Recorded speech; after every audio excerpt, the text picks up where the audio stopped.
Hello. Good morning, good afternoon, good evening, depending on your time zone. Welcome to my channel. My name is Ogbanje Joseph. Please subscribe to this channel, share, like, as well as drop a comment on the comment section. So today our lecture is titled "The Use of Regional Organizations in Diplomacy." The use of regional organizations in diplomacy. Now, traditional international society was organized, every state acting separately in resolving conflicts with other states. As relations increased, it became necessary to regulate and set common standards through bilateral and later multilateral diplomatic conferences. The movement towards organized society probably dates back to the Congress of Vienna in 1815, which marked the end of the Napoleonic Wars. It was the first attempt to create a standing conference of European powers to deal with problems and streamline their policies.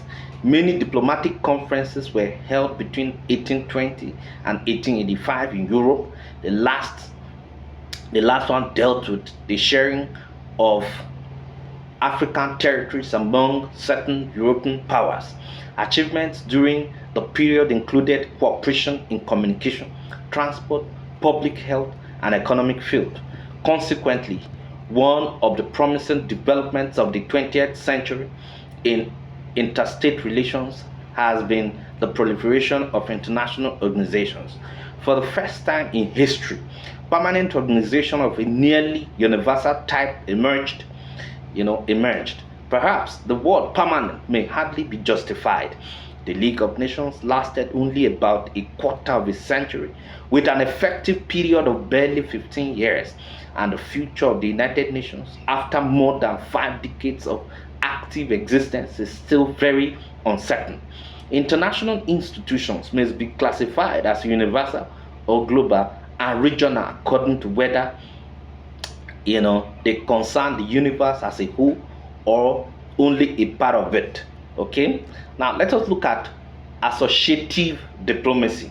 Associative diplomacy, one of the striking aspects of the evolution of modern diplomacy is the relations with regional organizations developed with other regional organizations. Now, international institutions, groups of states and individuals, okay, the attempts by individual states or groups to develop significant links within a treaty and institutional framework with other states or groupings beyond merely routine transactions can be described as associative diplomacy. Now, associative diplomacy serves one or more of a number of purposes, including the creation of a larger groupings, the coordination of policies and mutual assistance within the group. Other purposes are maintenance of the political, economic, or security influence of the primary groupings, limiting the actual or potential quasi power of other groupings, that is, damage limitation, and enhancement of the identity of individual members in the grouping. Okay, there are generally four elements in associative diplomacy. These include the institutional and treaty framework, regular meetings of senior political leaders and officials, some measure of coordination of policies and schemes to promote economic relations of the group, such as trade credits, generalized scheme of preference, and then, of course, project aid and financial loans.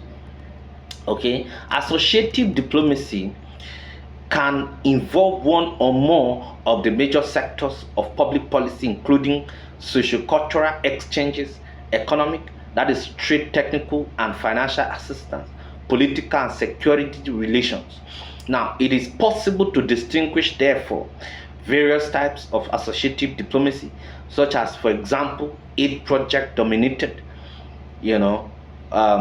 economic, okay, and of course, security. Now, let us look at Pacific settlement and regional organizations. Pacific Settlement and Regional Organization.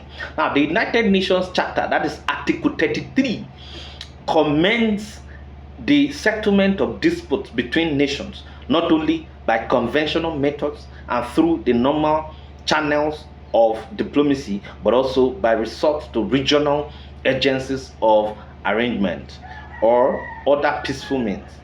It also provides in Article 52 that the members of the United Nations entering into such arrangements or constituting such agencies shall make every effort to achieve peaceful, pacific settlement of local disputes, through such regional arrangements or by such regional agencies before referring them to Security Council. The charter, so the charters of all regional arrangements contain some provisions for the pacific settlement of disputes among the participating states in the spirit of United Nations, thus associated with today's general international organization. The United Nations are many lesser organizations, some of which, as the specialized agencies, are equally broad in membership but more limited in function, while others, as the Economic Commission for Europe, are both regional and specialized.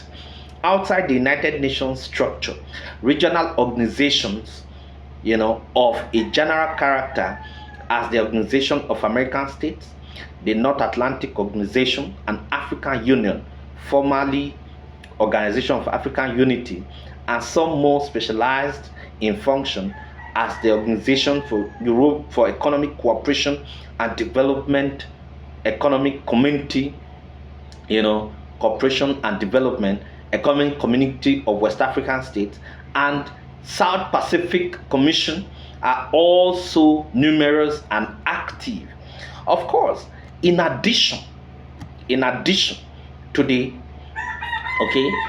in addition to the scores of public international organizations concerned with almost every conceivable aspect of international relations, hundreds of private international organizations, that is the so-called non-organizations, such as the international, the so-called non-governmental organizations, such as the International Red Cross or Rotary International or the International Chamber of Commerce, play useful role, although less publicized diplomatic, roles. Now let us look at Organization of American States and Security. So we're going to be looking at, some examples of regional organizations, and the first we're looking at is the Organization of American States and Security. Now, the Charter of OAS devote an entire chapter to the Pacific settlement of disputes, that is in chapter 5, and a special treaty known as the Pact of Bogota, and it contains elaborate provisions for peaceful settlement of disputes. The 8 chapters of the pact are entitled as follows: general obligations to settle dispute by pacific means; 2, procedures of good offices and mediation; 3, procedures of investigation; and of course, coalition; 4, judicial procedure; 5, procedure of arbitration; 6, fulfillment of decisions; 7, advisory opinions; and of course 8, final provisions. Under the Pact of Bogota, every American state is obliged to settle all its disputes by peaceful means. Various organs and agencies of the Organization of American States, notably the meeting of consultation of ministers of foreign affairs and the council, have been authorized to act on behalf of the organization in dealing with interhemispheric disputes. While the pattern of OAS action has been pragmatic, it has tended to emphasize first a mutual accommodation among the protagonists themselves; secondly, a process of independence of fact finding by investigators accountable to, to the OAS directly. Then thirdly, direct mediation or conciliation by an OAS body. Then fourthly, a judgment of responsibility directed against one of the parties if the OAS suggestion for settlement were rejected. Then fifth, the imposition of sanctions in case the states continued, to be recalcitrant. Now, this list suggests that if necessary, the OAS be moved from procedures of peaceful settlement to those of collective actions. Then of course a process also clearly envisaged in chapter 5 and 7 of the United Nations Charter. In general, the Organization of American States has been rather successful in dealing with the practice of formulating resolutions, neighboring against governments. The most persistent precipitant of inter-American conflict in the late 1990s. It later resorted to sanctions against the Dominican Republic in the last day of Trujillo regime and against Cuba after the majority of the member states of the OAS were convinced of the reality of Fidel Castro's ailment with the Soviet Union, and alignment with the Soviet Union. But in the aspect of the Cuban case and reactions to unilateral United States intervention in the Dominican Republic in 1965, many of the OAS members have demonstrated a recalcitrance, to apply sanctions against a member state, whatever the provocation may be. They are very sensitive to any violation, real or alleged, of the principle of non-intervention, and they are rather dubious about collective action by the organization, which to them smacks of collective intervention. Now, let us look at ECOWAS and security. Now, under Article 58 of ECOWAS Treaty, members undertaking to safeguard and consolidate relations conducive to the maintenance of peace, stability, and security within the region. They also undertake to establish appropriate mechanisms, for the prevention and resolution of intra and interstate conflicts. They undertake to employ appropriate method of dispute resolution, such as good offices, conciliation, and of course mediation, and establish a regional peace and early warning system and peacekeeping forces where appropriate. The Protocol on Non-Intervention of 1978 obligates states to refrain from the threat to use of force against the territorial integrity or political independence of states, and not allow their territories, to be used by foreigners for such purposes. The protocol relating to mutual assistance on defense that was signed in 1981 strengthens security in the event of external aggression or internal armed conflict engineered and supported from outside. Even in Liberia, provided the opportunity to test the effectiveness of the sub-regional security arrangements, a civil war broke out in 1989 and witnessed intertribal atrocities.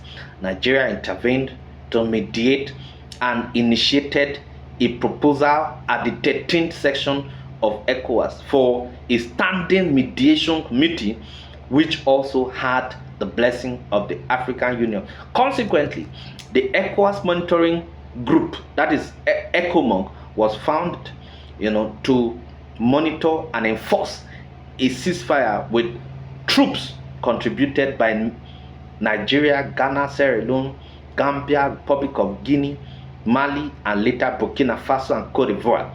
A few troops were sent by Tanzania and Uganda.